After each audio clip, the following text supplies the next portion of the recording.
আসন্ন ত্রয়োদশ জাতীয় সংসদ নির্বাচনকে কেন্দ্র করে যমুনা পাড়ের জেলা সিরাজগঞ্জে বাড়ছে নিরাপত্তা শঙ্কা। জেলায় মোট ৯২৩টির মধ্যে ৪৫৯টি ভোট কেন্দ্রকে ঝুঁকিপূর্ণ হিসাবে চিহ্নিত করেছে প্রশাসন। এর মধ্যে সবচেয়ে বেশি উদ্বেগজনক বিষয় গত ৪ আগস্ট এনায়েতপুর ও হাটিকুমরুল থানায় হামলার সময় লুট হওয়া অস্ত্র এখনও উদ্ধার না হওয়ায় ভোটারদের মধ্যে বিরাজ করছে আতঙ্ক। তবে প্রশাসন বলছে অস্ত্র উদ্ধার এবং নির্বাচন সুষ্ঠু এবং শান্তিপূর্ণ করতে আইন শৃঙ্খলা বাহিনীর পক্ষ থেকে নেওয়া হয়েছে সকল ব্যবস্থা। তবে এসব কেন্দ্রে নিরাপত্তার জন্য বসানো হয়েছে সিসি ক্যামেরা। বিশেষ করে ৪ আগস্ট এনায়েতপুর থানায় আগুন, অস্ত্র লুট সহ ১৫ জন পুলিশ নিহত হয়। অপরদিকে হাটিকুমরুল হাইওয়ে থানা আগুন দিয়ে পুড়িয়ে দেওয়ার পর অস্ত্র লুট করা হয়। সংশ্লিষ্ট সূত্র মতে মোট ২৮টি অস্ত্রের মধ্যে এখনো ১৪টি অস্ত্র উদ্ধার করা সম্ভব।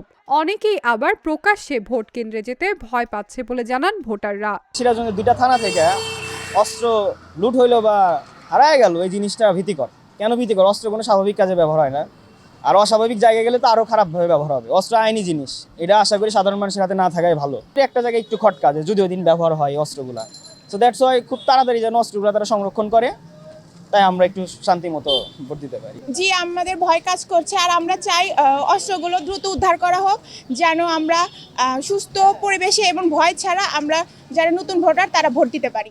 ঝুঁকিপূর্ণ কেন্দ্রগুলোতে অতিরিক্ত আইন শৃঙ্খলা বাহিনী মোতায়েনের প্রস্তুতি নেওয়া হচ্ছে। এছাড়াও ভোটারদের আস্থা ফেরাতে লুট হওয়া অস্ত্র দ্রুত উদ্ধারের প্রক্রিয়া চলমান রয়েছে বলে জানান পুলিশ।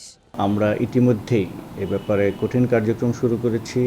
প্রথম উদ্দেশ্য হচ্ছে আমাদের লুণ্ঠিত অস্ত্রগুলো উদ্ধার করা, একই সাথে অবৈধ অস্ত্র যদি কোথাও থেকে থাকে সেই তথ্য সংগ্রহের মাধ্যমে সেগুলোকে উদ্ধার করা। ইতিমধ্যে আমাদের কয়েকটি টিম গঠিত হয়েছে, তারা লুণ্ঠিত অস্ত্র এবং অবৈধ অস্ত্র উদ্ধারে কাজ শুরু করেছে।